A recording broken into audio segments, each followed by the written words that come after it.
अस्सलामुअलैकुम दोस्तों, मैं मोहम्मद अरशद कुरैशी और आप देख रहे हैं लर्न इंग्लिश। आज के हमारे इस वीडियो का टॉपिक है dramatic monologue. What is dramatic monologue, यानी कि ड्रामेटिक मोनोलॉग क्या होता है, ड्रामेटिक मोनोलॉग किसे कहते हैं। तो सबसे पहले इसकी एटिमोलॉजिकल मीनिंग यानी इसका शाब्दिक अर्थ देख लेते हैं। The term monologue is consist of two Greek words, monos and logos.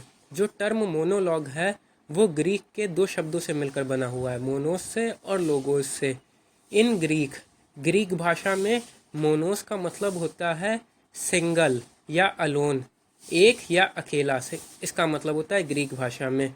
और लोगोस का मतलब होता है स्पीच या टू स्पीक, भाषण या कहना, इसे कहते हैं। यानी कि एक ऐसी कविता जिसमें खाली एक ही बंदा पूरी बात कहता है उसे ड्रामेटिक मोनोलॉग कहते हैं। तो ड्रामेटिक मोनोलॉग का आप लोग शाब्दिक अर्थ तो समझ ही गए होंगे। अब उसकी थोड़ी सी डेफिनेशन देख लेते हैं।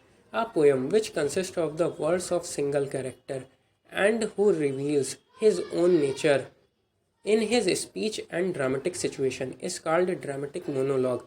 यानी ये इस तरह की पोएम होती है जिसमें खाली एक सिंगल कैरेक्टर बोल रहा होता है और वो सिंगल कैरेक्टर जो अपना किरदार है वो जाहिर करता है अपनी स्पीच से और ड्रामेटिक सिचुएशन से, उसे ड्रामेटिक मोनोलॉग कहते हैं।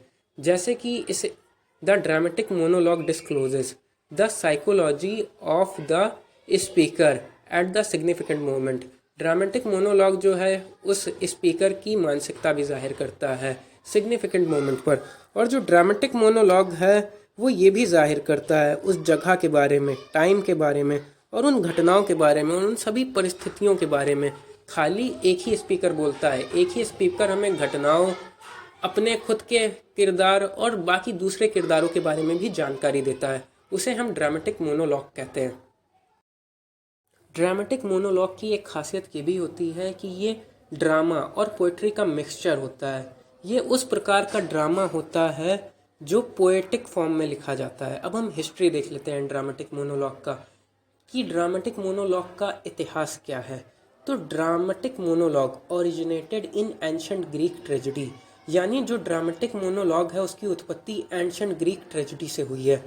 It's supreme example can be seen in Sophocles Greek tragedy Oedipus Tyrannus. और जो इसका सुप्रीम, इस टाइप का बेहतरीन एग्जाम्पल है वो देख सकते हैं सोफोक्लस साहब की ग्रीक ट्रेजेडी लिखी हुई थी ओएडिपस टिरानस। ओएडिपस टिरानस में हम इसका एग्जाम्पल देख सकते हैं कि ड्रामेटिक मोनोलॉग का यूज़ हुआ है।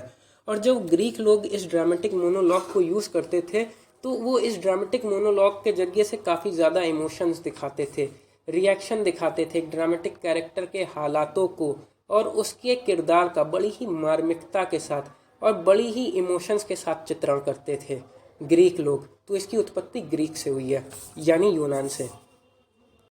तो अब हम देखते हैं इन इंग्लैंड में ड्रामेटिक मोनोलॉग, यानी इंग्लिश लिटरेचर में ड्रामेटिक मोनोलॉग कैसे आया और कब आया।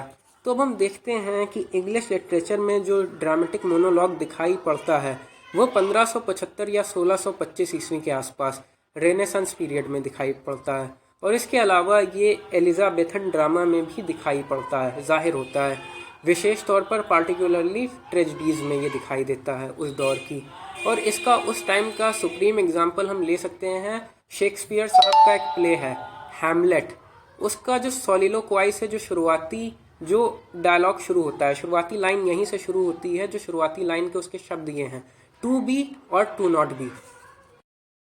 अब हम देखते हैं dramatic monologue in Victorian age. Dramatic monologue Victorian age में। तो विक्टोरियन एज में ड्रामेटिक मोनोलॉग एक कंप्लीट पोएम के रूप में उभरा, क्योंकि इससे पहले सिर्फ हमें ड्रामेटिक मोनोलॉग की झलकियाँ मिलती थीं ट्रेजेडीज़ में और ड्रामों में।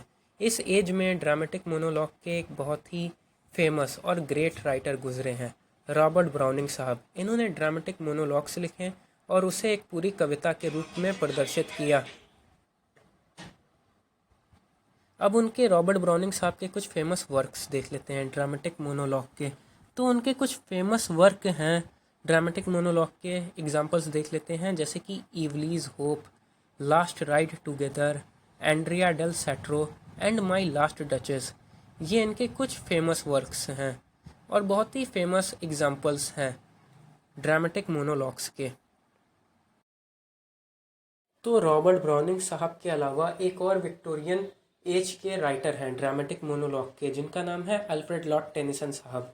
उनकी पोएम है यूलिसेस, जो कि बहुत ही बेहतरीन एग्जाम्पल है ड्रामेटिक मोनोलॉग का। तो आज के हमने अपने इस वीडियो में हमने डिस्कस किया कि ड्रामेटिक मोनोलॉग किसे कहते हैं, उसका शाब्दिक अर्थ देखा, उसका इतिहास देखा, और ये देखा कि वो कैसे इंग्लिश लिटरेचर में आया। अगर आपको हमारा ये वीडियो अच्छा लगे तो हमारे वीडियो को लाइक करें, चैनल को सब्सक्राइब करें, साथ ही साथ कमेंट सेक्शन में अपनी राय का इजहार ज़रूर करें। Thanks for watching.